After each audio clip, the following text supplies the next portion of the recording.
Hi, I'm Nick Shell. Thank you for watching this video. But the fact that you're watching this video, it implies that you've watched me perform my newest song called Apology Tour. And if somehow you've come across this video without watching the song, just look in the description, there's a link, it'll take you straight to that song that I recorded just moments ago called Apology Tour. My channel largely is based on Enneagram.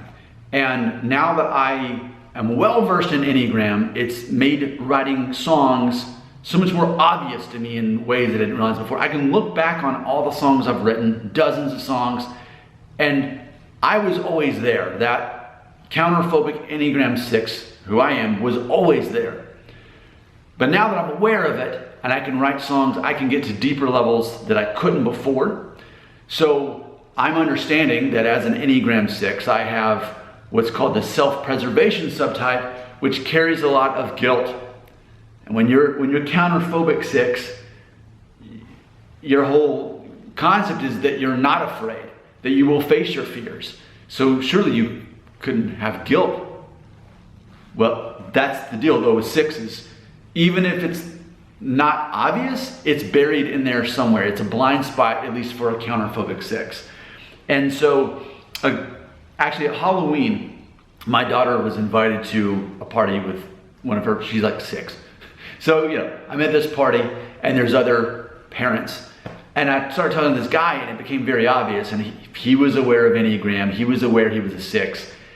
And just everything we said, like, yeah, I relate to that. Well, one of the things that popped up was this concept of you're able to remember everything of your entire life, better and worse. You remember the good memories and the bad memories better than anyone. And I've been aware of this pretty much my whole life. I've been aware that I have such a good memory that most people don't remember the things that I share with them. Like, hey, remember when we did this back in 1993? No, I have no clue of that. So because of that, the negative memories, the stupid things I did and said, I still carry them with me.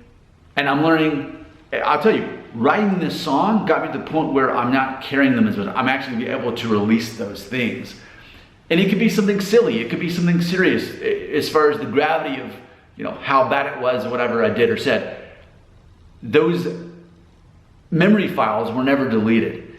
And now I'm trying to get into the habit of deleting them, releasing myself from them, if nothing else, because other people, for the most part, don't remember.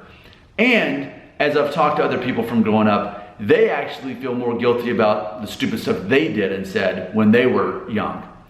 So here we go. Here's the lyrics of this. It's called Apology Tour. And again, this is largely based on that conversation I had with that fellow dad at my daughter's birthday party that she was invited to, where we both said to each other, I feel like we should just go on an apology tour, just go into everyone we've ever did or said anything wrong to and apologize. And it's funny because Judd Apatow was at one point thinking about making a movie with Owen Wilson where he was a recovering alcoholic and he was going to go and apologize for everything he did, and most people wouldn't remember it. So it's largely based on that concept. Here's the lyrics that I wrote for Apology Tour.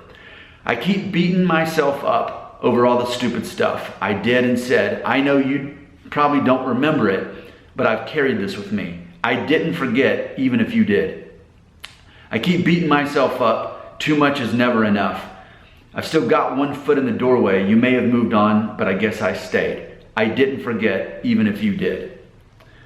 So I'm going on an apology tour. I'm gonna make things right from my former life. I'm going on an apology tour. Gonna tell you I'm sorry, better late than never. I'm coming to your town, gonna turn this thing around. I'll be knocking at your door, gonna settle this thing for sure.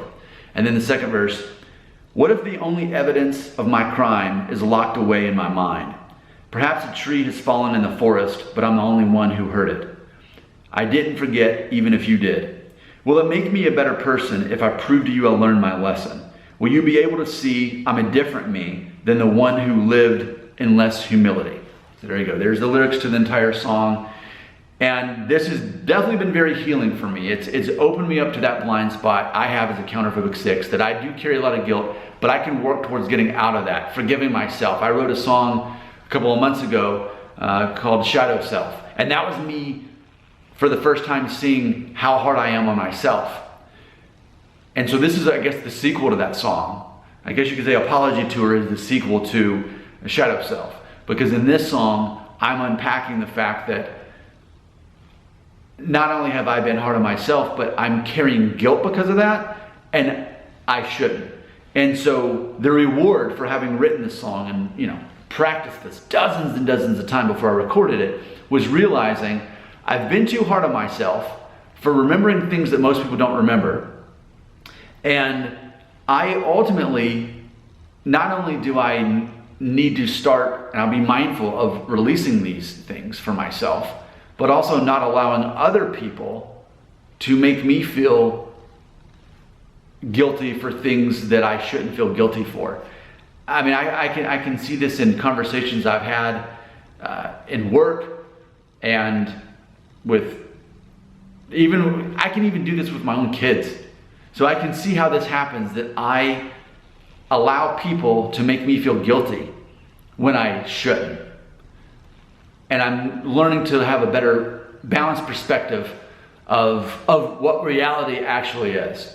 So this is healing. I really appreciate all that I've learned through Enneagram, and this will continue. So Apology Tour, closing statement about the song is, it's a little bit tongue-in-cheek. What I mean by that is, do I really think that I need to go apologizing to everybody that I've ever, that's ever been around me? No, but in some kind of cartoonish way, it kind of makes me realize how silly that concept is, how hard that I am on myself. And then bonus points here, if you are a Bob Dylan fan, I'm not going to deny how much of an influence. I've been listening to Bob Dylan like so much for the last year. And so there's aspects of Mr. Tambourine Man in this. And It Ain't Me, you're looking for, that song, It Ain't Me, Babe. And of course, even Like a Rolling Stone, where you've sort of got this stream of consciousness. It would almost be rapping, but it's not quite, because it's just an easygoing acoustic guitar. And just letting the therapy present itself. And then the final thought on this song is, I saw a comedian talk about how one-sided love songs are. You never hear, does the other person feel the same way as you are? Are they that into you as you are into them? Or when it's like some kind of breakup song, like, the other person's always the one that's wrong, right? It's never the person who's singing the song. I wanted to do an opposite of that concept. I wanted it to be that, what if the speaker of the song singing this, what if they themselves realize, oh yeah, I need to take responsibility for what I've done to others, but it's also forgiving myself. So there you go. There's a lot of psychology, counterphobic Enneagram 6 here. I would love to hear from you. Your comments belong right here.